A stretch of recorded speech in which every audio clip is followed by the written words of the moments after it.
আয়না ঘরে থাকতে হয়েছিল, হাজার হাজার মানুষকে রক্ত দিতে হয়েছিল, ক্রস ফায়ারে জান দিতে হয়েছিল। সেই সেটেল ম্যাটারকে ইগনোর করে হাসিনা পোলা পাইনের প্রস্রাবের লোকে বাইশে ইন্ডিয়া গেছে। সত্যবাদ হলো যদি আসে তাহলে এখানে কি আসবে? ট্রান্সজেন্ডার। যে ট্রান্সজেন্ডার নিয়ে আবুল সকিনা হয়ে যাবে, সকিনা কাসেম হয়ে যাবে ইচ্ছা করলে, টেবিলে বসে সমস্যার সমাধান হয়।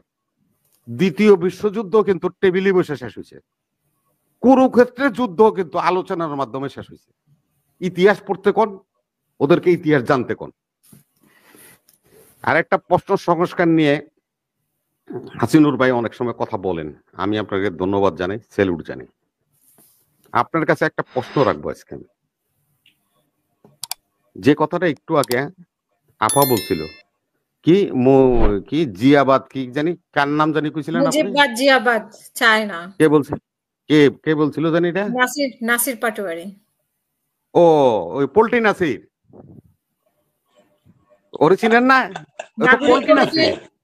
ও হলো কিসের নাগরিক কমিটি? হলো পোল্ট্রি নাসির। আর জনগণ বুঝে না তো, আমরা যে টক শোতে খুব গ্যাপ দিতেছি আসি না, জনগণকে বুঝানোর জন্য মাঝে মাঝে আসি। ও হলো পোল্ট্রি নাসির, পোল্ট্রি নাসির। ওর জন্ম হয়েছিল শিবিরের মধ্যে। জায়া শিবির হলো একটা ইসলামী মতবাদের দল। আর ও জায়া কি করছে, এ জোনায় সাকি আছে না, কমিউনিস্ট, হারাইয়া প্রস্রাব করে তার দলে গেছে। আবার ওখানতে ও কি করছে, ফাল দিয়া ওই যে জামাত থেকে বাইরে হয়ে গেছে গা একটা গ্রুপ, ওই মঞ্জু সাহেব, ওই যে কি ফুয়াদ সাহেব, হেগো দলে গেছে, হেগো দলে গেছে, এবি পার্টি, হেগো দলের তে বাইরে হইয়া, আমি নামই বলছি, এবার এবি পার্টি মানুষ বুঝতেছে, হেগোতে বাইরে হয়ে ফাল দেয়া ও টিএসসিতে যায় খারাই গেছে। এই পোল্ট্রি বাস, সে বলে জিয়াবাদ থাকবে না এই রাষ্ট্রে। আমি একটা কথা বলি, হাসিনুর ভাই, পলাশ ভাই শুনেন, একটা সেটেল ম্যাটারকে খায়রুল হকের মাধ্যমে হাসিনা নষ্ট করে দিয়েছিল। বহু রক্তের বিনিময়ে তত্ত্বাবধায়ক সরকার গঠিত হয়েছে। সে তত্ত্বাবধায়ক সরকার বাতিল করে দেওয়ার কারণে 17 বছর আপনার মতো লোক আয়না ঘরে থাকতে হয়েছিল, হাজার হাজার মানুষকে রক্ত দিতে হয়েছিল, ক্রস ফায়ারে জান দিতে হয়েছিল। সেই সেটেল ম্যাটারকে ইগনোর করে হাসিনা পোলা পাইনের প্রস্রাবের লোকে বাইশে ইন্ডিয়া গেছে। পোলা পাইন গণভবনে যে পেশাব করে দিছে, হে পানিতে বাইশেও ইন্ডিয়া গেছে। বাংলা, আমি সংক্ষেপ না, শুনেন, আপনি রাগায় দিবেন না। আপনাকে আমি বলি, বাংলাদেশি জাতীয়তাবাদ এটা একটা সেটেল ম্যাটার। 1973 সালে সংসদে যখন শেখ মুজিবুর রহমান বলেছিল আমরা সবাই বাঙালি, তখন তারই এমপি ছিল নৌকা মার্কার মানবেন্দ্র লারমা।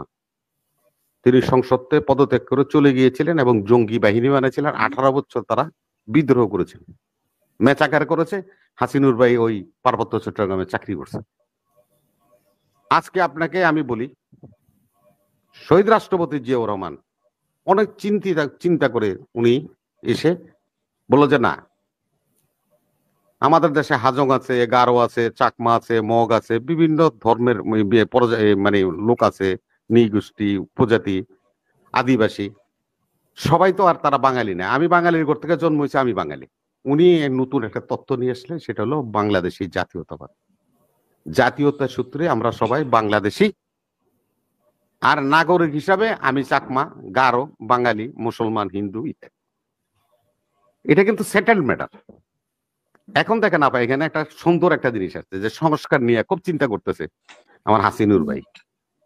ওনারা বলল কি, এটার এগেনিস্টে কি নিয়ে আসবে? বহুত্ববাদ। বহুত্ববাদের বাংলা, এটা একটু শুনতে সুন্দর শোনা যাইতেছে তো পলাশ ভাই? কারিগরি করে রিয়া সাহেব লিখছে।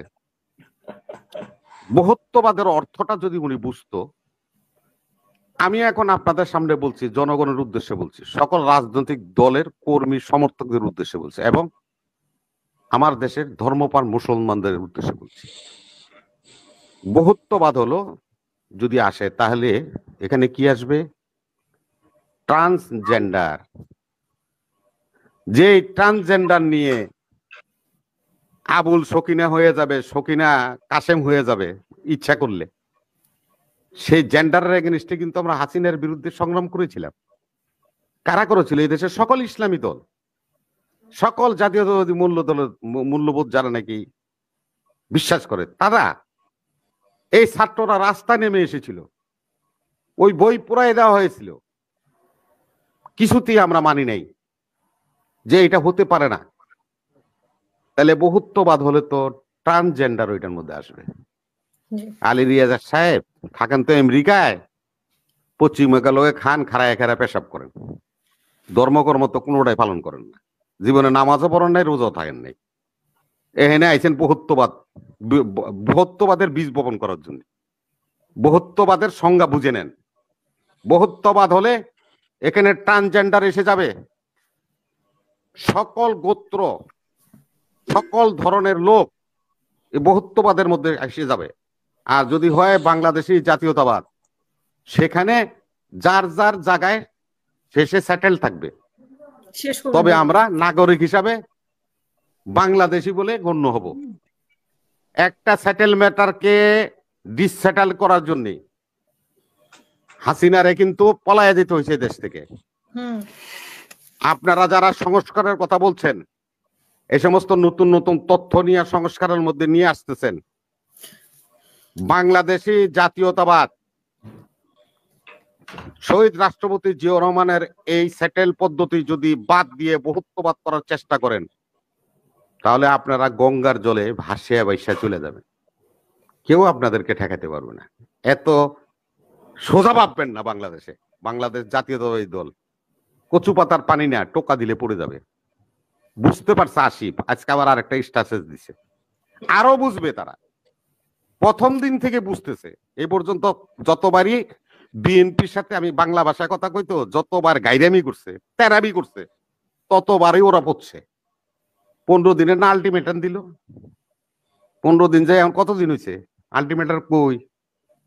রাষ্ট্রপতির না আলটিমেটাম দিল, কই আলটিমেটাম? আলটিমেটাম সমস্যার সমাধান করে না।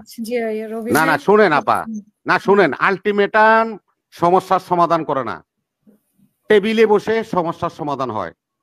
দ্বিতীয় বিশ্বযুদ্ধ কিন্তু টেবিলে বসে শেষ হয়েছে। কুরুক্ষেত্রের যুদ্ধ কিন্তু আলোচনার মাধ্যমে শেষ হয়েছে।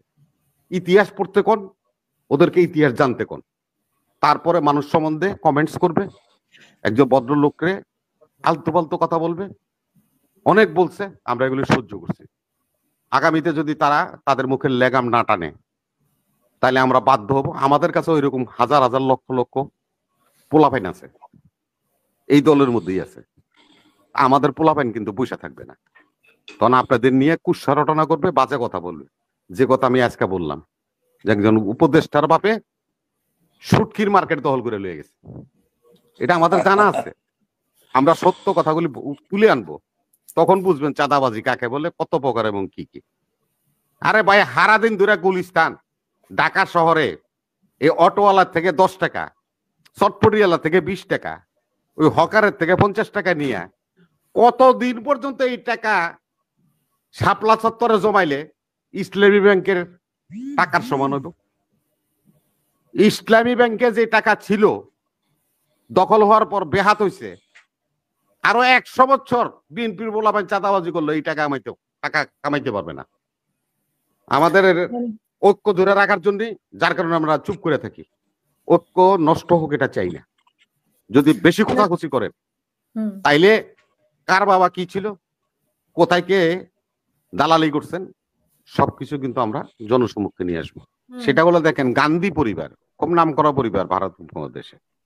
দেখেন সঞ্জয় গান্ধীর স্ত্রী মেনকা গান্ধী বিজেপির সংসদ সদস্য এবং মন্ত্রী, আর রাহুল গান্ধী হলো কংগ্রেসের বিরোধী দলের নেতা।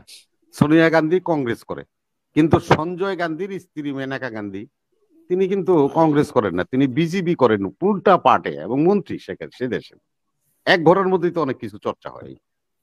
এই এখন যে একটা নিউজ আছে, 1800 ভারতীয় নাগরিককে বা এই ট্রাম্প প্রশাসন 18 গ্রেপ্তার করেছে।